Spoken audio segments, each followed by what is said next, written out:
Good morning, students. We were doing electromagnetic spectrum. In this, today we will start with UV regions. We have already done its principle. UV region is divided into two main parts. First is the near UV region, which is in the range 190 to 400 nanometer, and the second is far or vacuum UV region, which lies below 190 nanometer. This region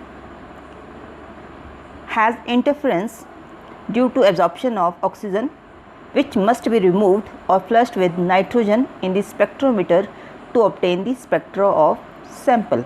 So these two regions are important, and these regions must be considered while taking the UV spectra of any organic compound.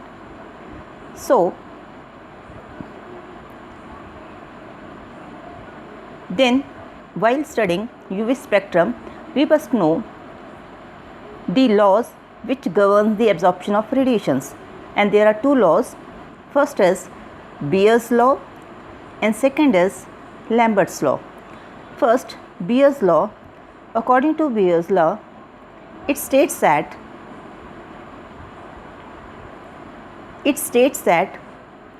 the amount of light absorbed is directly proportional to the concentration of the absorbing solute, or to the number of absorbing molecules present in the medium, and each molecule absorbs the same fraction of incident light regardless of the concentration.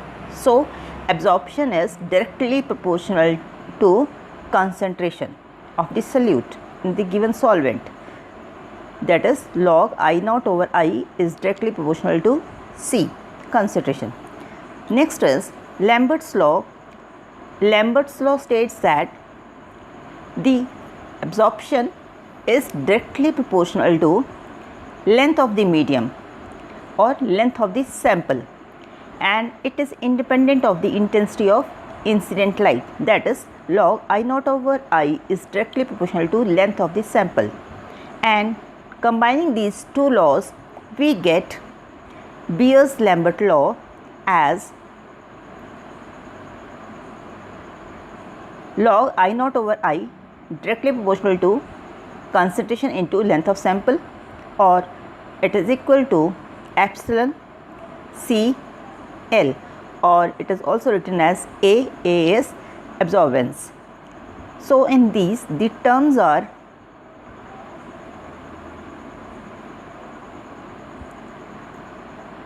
I naught means intensity of incident light, I is intensity of transmitted light, C is concentration of solution in moles per liter, L is path length of sample, and epsilon is molar absorptivity or molar extension coefficient. This molar extension coefficient is important, and its value is mainly concerned whenever we see the UV spectrum of any compound. And A is absorbance or molar density, and it has value between 0 to 2. So the molar absorptivity or molar extension coefficient value is important. Its magnitude depends upon the probability of transition and the size of the absorbing system.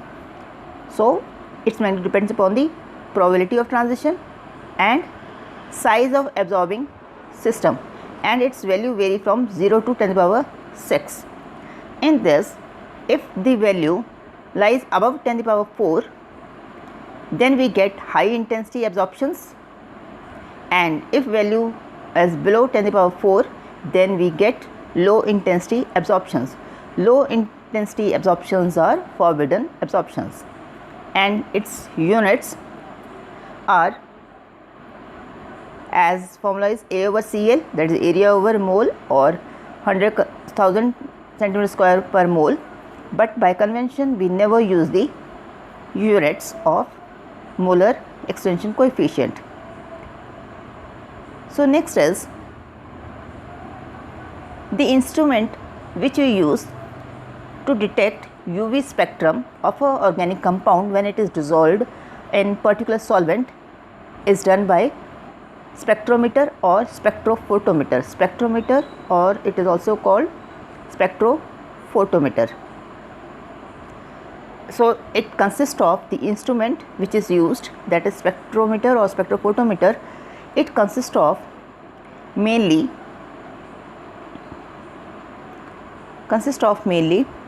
light source, which lies in region 180 to 400 nanometer, and for this we generally use hydrogen or deuterium discharge lamp. But in visible region we use tungsten filament lamp, which we already know visible region lies between 400 to 800 nanometer. So first is light source, and second we are concerned with monochromator, which converts the main light into light of different wavelengths, generally prism. Then detector, for this we use photocells, and then the signals is amplified, and further a recording device which converts the signal into a chart. So we require these 5 things mainly, and their setup is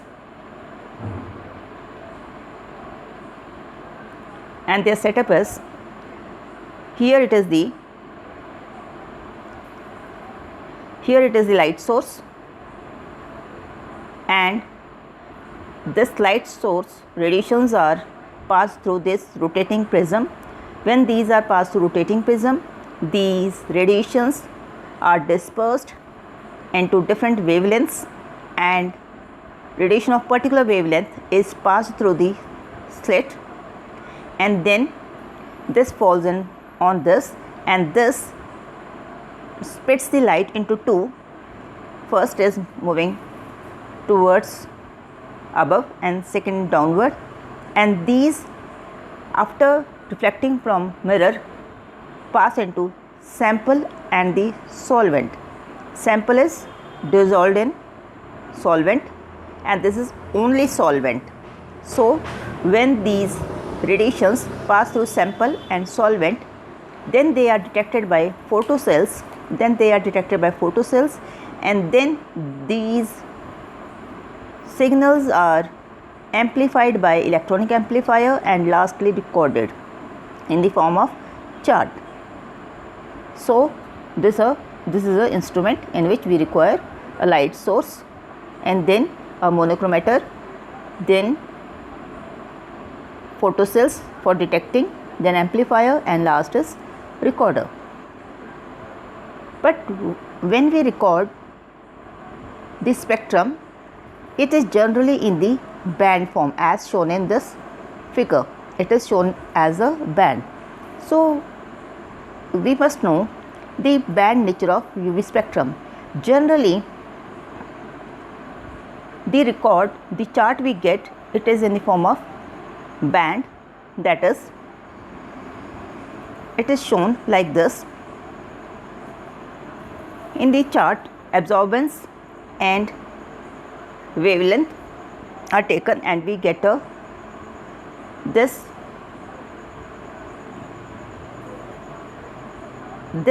spectrum in which we get this broad band, which shows that the signal is not a sharp peak but it is band. So we must know why band is formed, not sharp peaks are obtained, and this is very important question. Why in UV spectrum we get bands instead of sharp peaks? So to study this, we must know how the electronic transitions takes place. When UV radiation falls on organic compound dissolved in a solvent, then it has various electron states. This is ground state and this is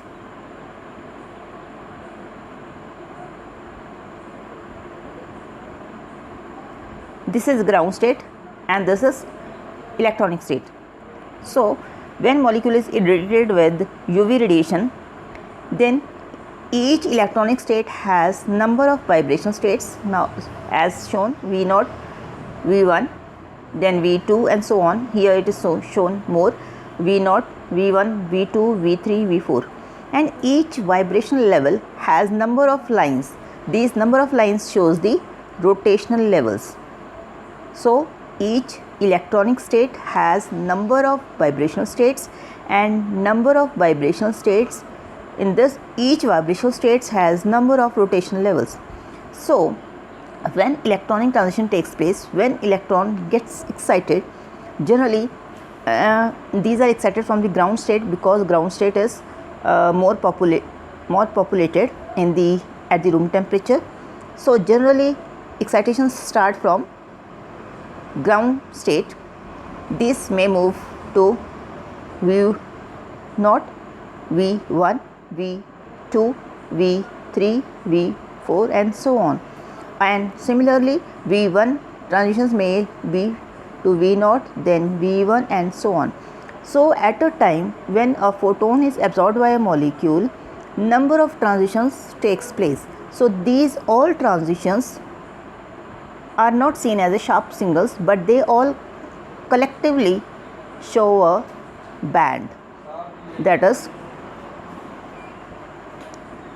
in the molecules there are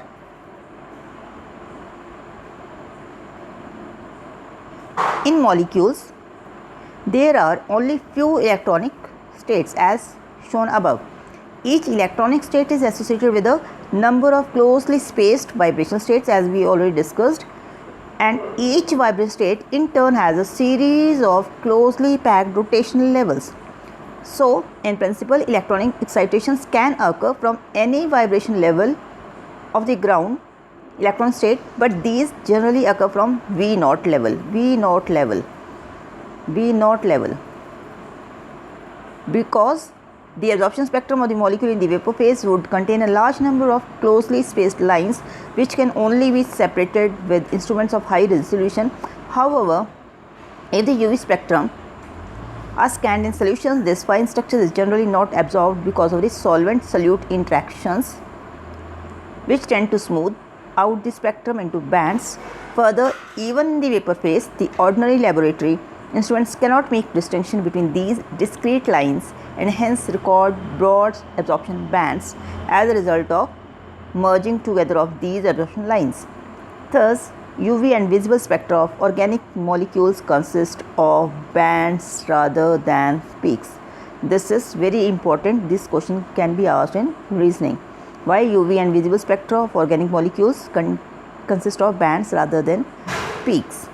So each electronic state has a number of vibrational states and each vibrational state has a number of rotational levels. So during a radiation pass through organic molecule, each electronic level excitation involves a number of vibrational excitations and each vibration state involves a number of rotation level excitations. So we get a band rather than a sharp peaks.